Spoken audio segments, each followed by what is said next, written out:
નમસ્કાર દર્શક મિત્રો, ધ લોકસત્તા શોમાં આપનું સ્વાગત છે। ભારત આજે વૈશ્વિક અર્થવ્યવસ્થામાં એક ઝડપથી વિકસતા રાષ્ટ્ર તરીકે ઓળખાય છે, પરંતુ આ વિકાસની સાથે એક ચિંતાજનક સત્ય પણ જોડાયેલું છે।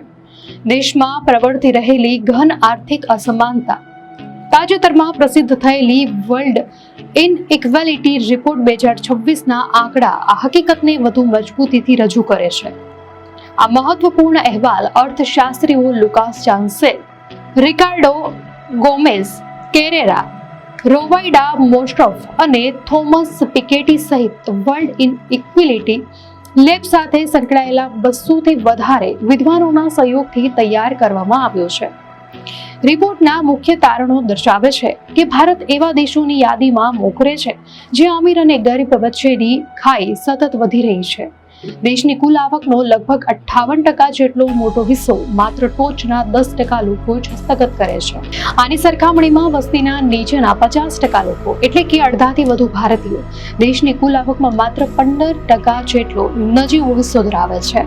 આ આંકડાઓ ભારતીય અર્થતંત્રમાં આવકનું વિસ્તરણ કેટલું અસંતુલિત છે તે સ્પષ્ટપણે દર્શાવે છે।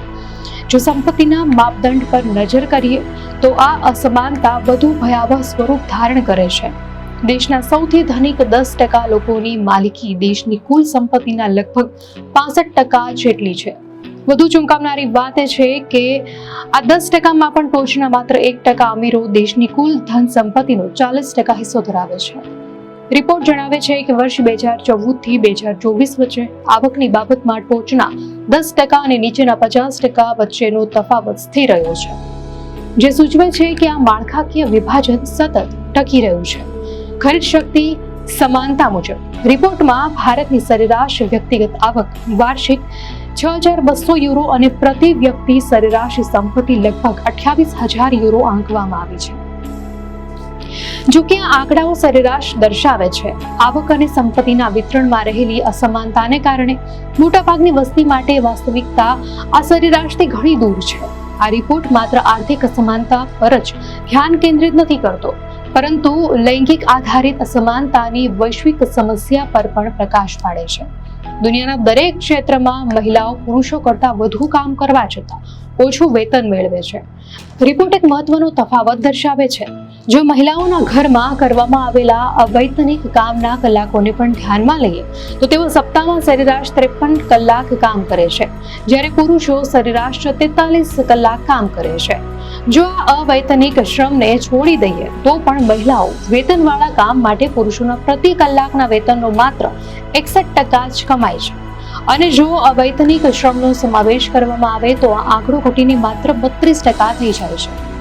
આ લૈંગિક ભેદભાવ ખાસ કરીને અસંગઠિત ક્ષેત્રમાં વધુ તીવ્ર છે। ભારત માટે એક અન્ય ગંભીર ચિંતાનો વિષય છે કે મહિલાઓની શ્રમ ક્ષેત્રે ભાગીદારી ખૂબ ઓછી છે। રિપોર્ટ મુજબ માત્ર 15.7% મહિલાઓ જ લેબર ફોર્સનો હિસ્સો છે, અને આ દાયકાથી આ આંકડામાં કોઈ સુધારો થયો નથી। લૈંગિક જવાબદારીઓના આ અસમાન વિતરણના કારણે મહિલાઓ માટે કારકિર્દીની તકો મર્યાદિત થાય છે, જેના પરિણામે રાજકારણમાં તેમની ભાગીદારી ઘટે છે અને તેઓ પુરુષોની તુલનામાં ઓછી સંપત્તિ એકઠી કરી શકે છે। રિપોર્ટ સૂચવે છે કે સમાનતાના અનેક મોરચે વિશ્વના મોટા ભાગના દેશોની પરિસ્થિતિ સમાન છે। વૈશ્વિક સ્તરે ટોચના 10% કમાણી કરનારા લોકો બાકીના 90% લોકોની કુલ કમાણી કરતાં વધુ કમાય છે। સંપત્તિના મામલે પણ આ જ તફાવત છે।